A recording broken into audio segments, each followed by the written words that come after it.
Hi everyone, welcome back to the channel. Compliment of the season.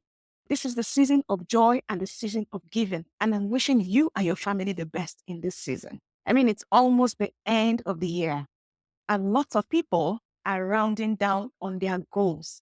And of course, they're thinking about goals to set for 2025. But there are some people who are in a state of confusion right now. Their PGWP or work permits are expiring and they don't know what to do.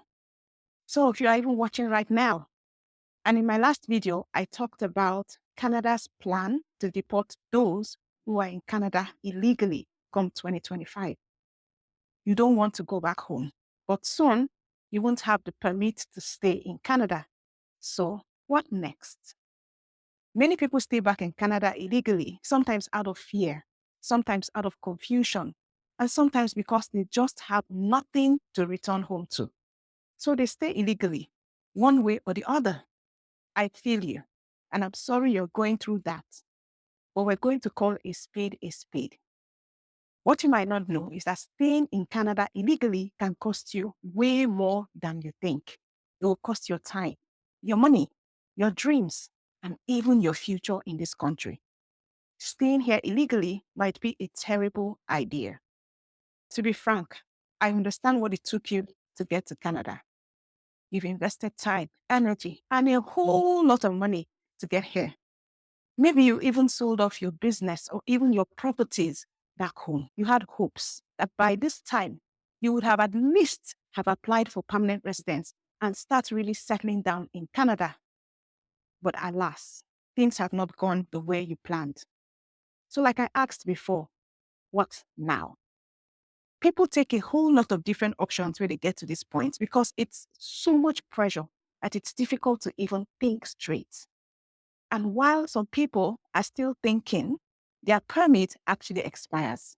And they panic and they decide to stay illegally, hoping to find a loophole or to make things work somehow.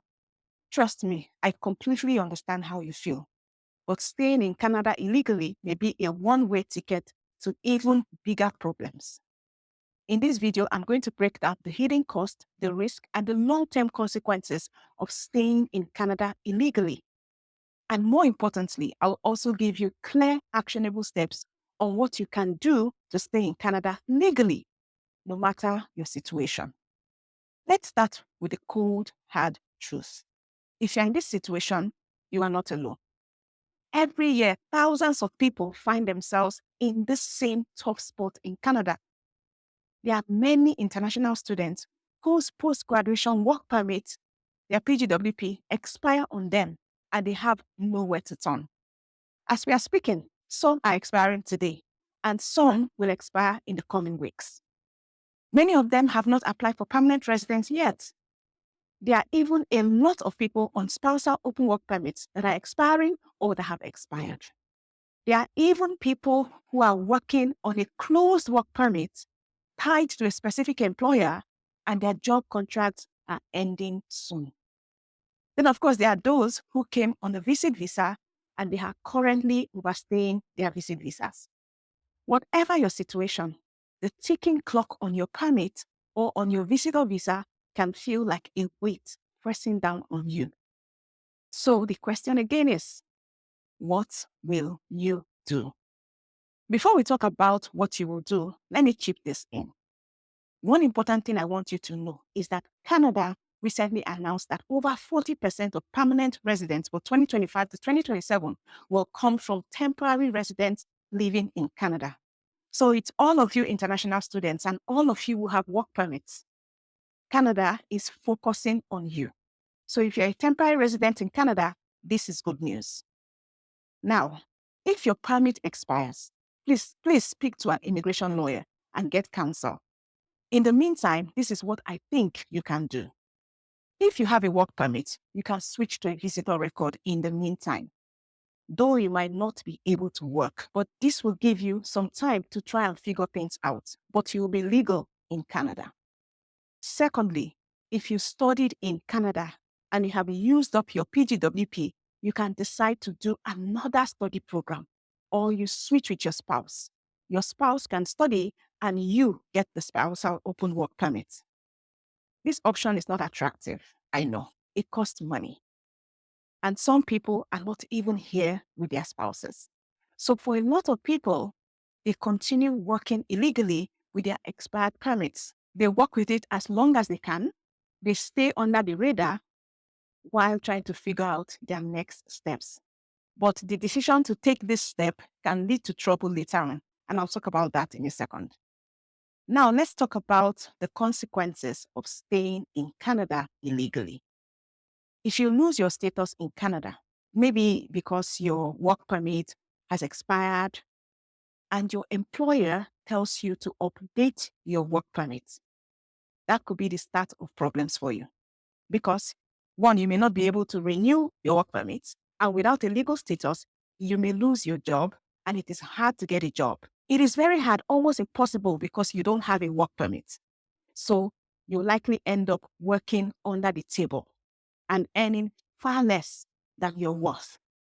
Employers who hire undocumented workers know that they have the leverage. They pay you pennies and they can fire you without warning. You have no employment insurance, no legal protection, and absolutely no stability. What about the expenses? Imagine getting sick or needing medical help. With no valid status, you lose access to healthcare.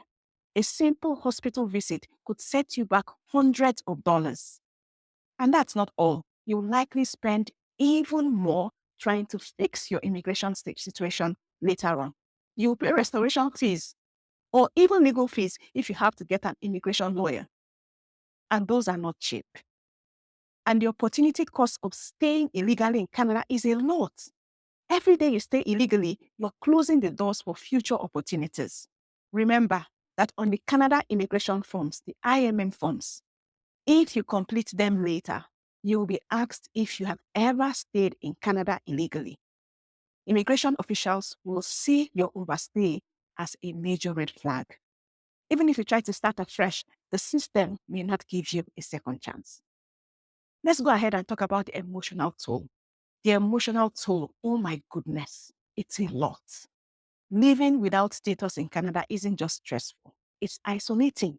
You're living in fear of being caught or being found out. You have less support system, and a lot of people suffer depression, stress, and a constant feeling of instability. Imagine waking up every day knowing that one wrong move from you could end everything. One event could get you deported. It's a lot. Also, talking about the legal consequences is where things get a little bit serious. Overstaying, even by a single day, puts you at the risk of being issued a removal order. Once that's on your record, it's nearly impossible to come back to Canada, even on a visitor visa. Other countries share immigration data, so overstaying in Canada could harm your chances of even getting a visa or permanent residence in other countries. Now, it has become very popular to just go and file an asylum claim. In my last video, we saw that up to 14,000 international students have filed for asylum recently. It's a big jump from previous years, and we all know the reason for this. I meet a lot of people who say, I will just go and claim asylum. They see it as a loophole or a backdoor into the system. They get a work permit and a chance to breathe. But that's not where the story ends. Many of these international students are being advised by people to go and file asylum. And yes, there was a time people were getting PR through these claims, but the system is changing. Your refugee claim still needs to be approved, and refugee claims in Canada are rigorously reviewed. If you can't prove genuine persecution in your home country or the reason for your asylum claim, your claim will be denied. And mind you, refugee claims can take years to process. And during that time, you'll be unable to fully integrate or plan your future because you won't even know if your claim will be approved or not. Yes, you will try to live your life, but at the back of your mind, you will know that you are standing on one leg in Canada. And God forbid, if your claim is denied, you now start spending loads of money on appeals and appeals. It's almost like going back to square one. it's not the best way to spend your time and your money. One critical thing to understand before considering a refugee claim is this. If you file an asylum claim in Canada, you are essentially telling the government that returning to your home country would put your life or safety at serious risk due to persecution, war, or other severe threats. If your claim is approved, you'll be granted refugee protection under that status. However, this comes with a significant consequence. You may not be able to go back to your home country for the foreseeable future. When you make an asylum claim, your passport is taken away from you and a removal order is created, which is not effective immediately, of course, but that is given to you in exchange for your passport. Here's why. By making a refugee claim, you're establishing a legal record that Canada has recognized you as someone that is fleeing danger in your home country. If after receiving protection, you voluntarily travel back home, it undermines the basis of your claim. Immigration authorities might interpret this as evidence that you were never in any danger, which could lead to the loss of your refugee status, deportation, or even a ban from returning to Canada. This is a serious repercussion that many people don't fully consider when they're filing a claim. Additionally, if your claim is denied, your ability to stay in Canada is still in jeopardy, and you might face removal orders with little room to make an appeal. Making a false asylum claim not only puts you at risk of being banned from Canada, but also severely limits your ability to legally immigrate to other countries, as they will see the rejected claim in your immigration history. Filing a refugee claim is not just a temporary solution, it's a life-altering decision.